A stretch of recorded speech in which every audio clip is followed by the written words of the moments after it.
What the actual...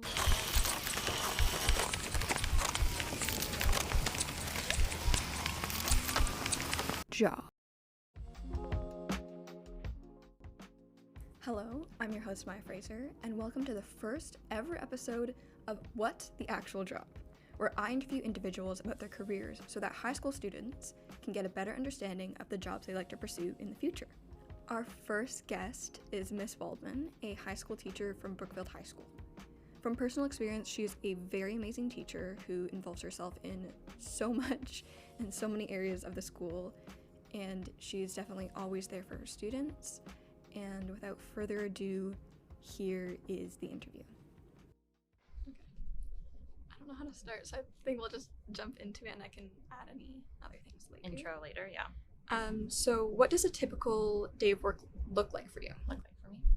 So I'm in sort of a unique position at Brookfield where I am both a teacher and I'm a teacher librarian. So I spend part of my day in the classroom working with students, and I spend part of my day in the library where I'm supporting classes, where I'm working with students one-on-one to help them with projects that they're working on, to help with tech issues as they come up, and also, of course, to run the circulation of our books here in the library as well. So I have sort of a unique position in terms of what my day looks like. But you will often see me running around before school, at lunch and after school, helping with the number of different clubs and student groups and events that we have here at Brookfield as well.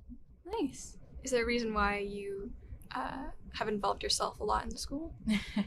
I found when I was a student in high school that really the parts of high school that I looked forward to the most were not necessarily the times that I had in my classroom, but the times that I had outside of my classroom, participating in things like student council and leadership. And so I want to be able to provide those same opportunities for my students. I think that we learn a lot of hands-on skills that you'll carry forward outside of high school. For sure, yeah. Through those other extracurricular activities. Yeah. What do you like most about your job, and what makes you want to come to work every day?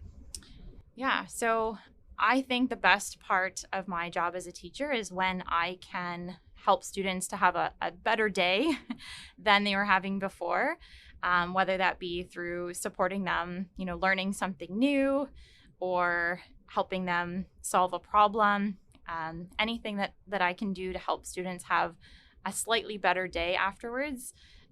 Brings me a lot of joy and encourages me to want to come to school every day. That's great. And then I guess on the opposite end, what is the hardest part about being a teacher? Yeah, and so the hardest part is sort of the opposite of what I said previously as well. I think there are realities in teaching where I know that sometimes I cause my students to have a worse day than they were having before. For a variety of different reasons. And, sometimes we all need those learning opportunities, and sometimes we need to hear things that we don't necessarily want to. But that can be really tough as a teacher to be the person that causes students to have a worse day than they were having before. And so I try to limit that as much as I can. What education or training did you do to become a teacher? Yeah, so I went to Queen's University for the concurrent education program. So I have a Bachelor of Arts degree in geography and English. And then I did Teachers College through the Queen's University program. It was concurrent. So that means that I took many of my education classes throughout my undergrad. And then I had 1 year of focused Teachers College at the end, where I did practicums in Ottawa at West Carleton High School, and my focus was in technological education, so using technology in the classroom. Nice. I think that the technology has really helped right now when we've become more technological with our, I guess, schooling and stuff like that. Yeah, for sure. Definitely during the pandemic, Yeah. I needed to pivot a lot of the ways that I taught before. and learning how to use technology, in creative ways to increase engagement. And that's something that I'm still working on today, inside the classroom, as well as in extracurriculars and all that. What is the most valuable or significant thing you've learned from your career so far? That's a tough one. Yeah. I guess the most significant thing, or something that I carry with me every day, is the fact that we don't really know what every person is dealing with inside. And so it's just really, really important that we treat everyone with grace, with understanding, with kindness, because you never really know the battles that people are facing inside. And so it's just really important that you're understanding of everyone, and recognizing that everyone deserves a little bit of grace. Yeah, that's a really great one. And in your career, did it turn out differently than what you thought it was going to be originally, and any expectations that turned out different from reality? Yeah, for sure. When I started my career, I described myself as a geography teacher. Oh.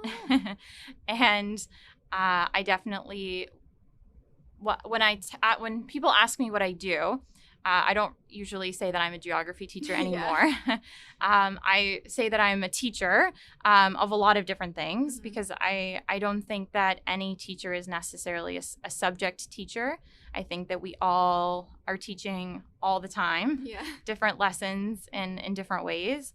And so definitely I've sort of changed my understanding of what a teacher is, and moved away from the idea of being focused in one area. And I think teachers are really, really great at a lot of things. Yeah, for sure. What makes an excellent teacher?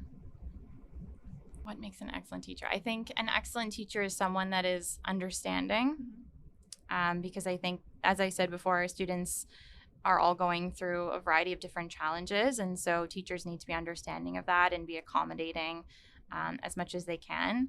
But teachers also need to have expectations of students, because the idea is that we, want to impart in you lessons that you will be able to carry forward into your future. And those lessons are things like responsibility, time management, right? Taking responsibility, teamwork, collaboration. And so teachers need to have, expectations of their students in order to be able to see progress in those different areas. How do you make a memorable impact as a teacher? I think that's one of the wonderful things about teaching, is that we do have a significant impact every day, even when we don't necessarily know that we do. But seeing students come back from college and university, and seeing them and seeing where they've how they've grown up, and what they were able to take from their classes here at Brookfield has been really special to me, and is something that I look forward to in the future, is just seeing students come back and seeing the impact that their time at Brookfield had on them in the long term. That's amazing. And then, do you have any advice to give someone who wants to become a teacher? I think that the thing about being a teacher is that you have to be very flexible, because you never really know where your career is going to take you. And so being open to taking on any opportunity that comes your way is really important. And getting as much experience as you can working with people in different capacities. I worked as a summer camp counselor all through high school and university in the summers, and I think that was really valuable experience for me, working with students, working with parents, and creating programming every day, and being able to put a smile on my face even on days when I didn't feel like smiling. I think that's a really important thing to be able to do as well. And then for the students who are thinking of graduating, is there a education pathway you advise that they take? Or? Yeah, I really enjoyed the concurrent education program because I knew early on that I wanted to be a teacher. And so that allowed me to stay connected to that idea through my undergrad. While I was studying English and geography and other things at the same time, I was still able to sort of have time working on my passion, which was education and learning about teaching. But the consecutive education program is equally as valuable. And so if teaching is something that you're not sure about, pursuing an undergraduate degree and then applying for consecutive education later is an equally great opportunity. It just depends on how confident I guess you are in the moment. And the concurrent education programs tend to be quite competitive. So it's important to research the different requirements of the programs early if that's something you're interested in. Perfect. Thank you very much. And then we have a few questions from students at Brookfield. Okay. So the first one is, how much extra work do you have to put in to prepare for classes, classwork, and curriculum? That's a good question. I would definitely say early on in your career, there is a lot of time that you put into preparing for teaching and for like all the lesson planning and all the marking and things like that outside of the teaching day. I think that, once you are a little more confident and once you have the resources that you need ready and to go, then it gets a little bit easier as you go along. Though, as personally, I've taken on a lot of different events and extracurriculars and things like that. So I do spend a lot of time here at Brookfield outside of the school day. But that's often some of my favorite parts of the day is being able to see students excelling and thriving in different environments. So it makes the tougher days worth it. Is there like specific things in curriculum or classwork that like most teachers need to always prepare for? It depends on what you're teaching. Okay. Yeah. So there is a set curriculum that's provided by the Ministry of Education in Ontario, but there is a lot of flexibility with the ways that you implement it. So as a teacher, it requires a lot of creativity on behalf of the individual to figure out how they want to implement that curriculum. That's kind of interesting. What is your preferred grade to teach? Ooh, that's a good question.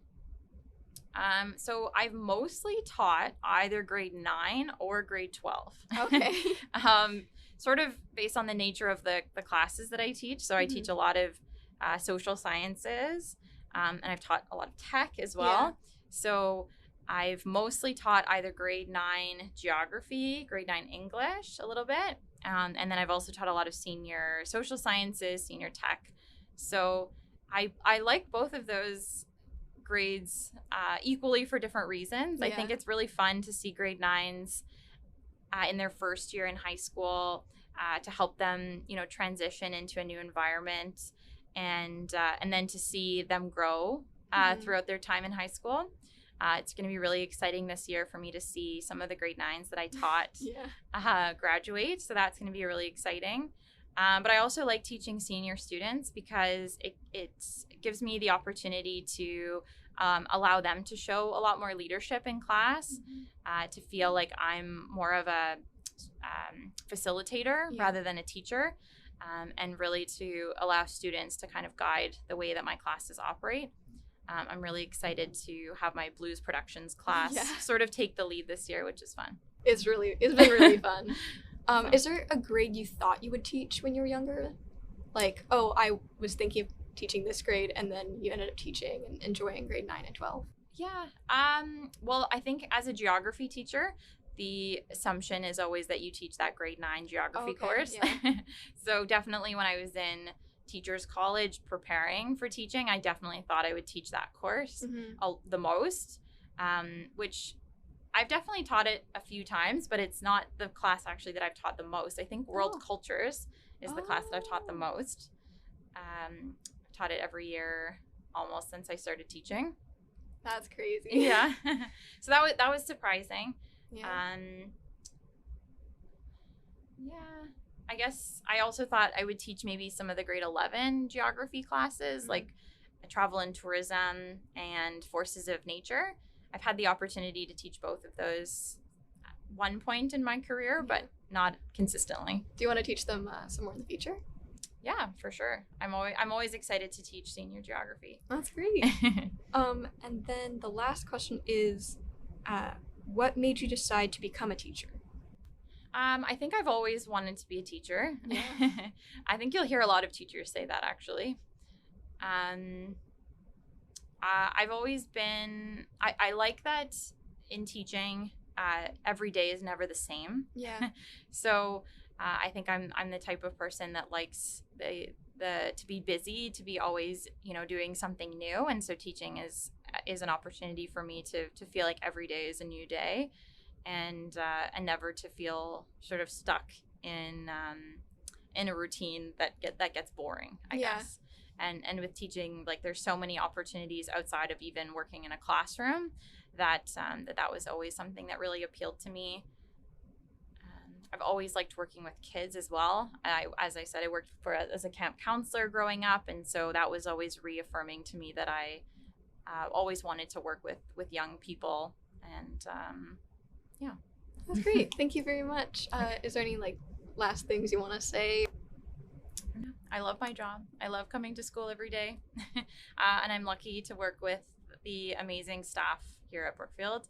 Definitely the people that you work with makes a big difference in how you feel coming to school every day. And I'm very lucky to work with the staff that we have here at Brookfield. They are all amazing at what they do, and they certainly help me feel like excited to come to work.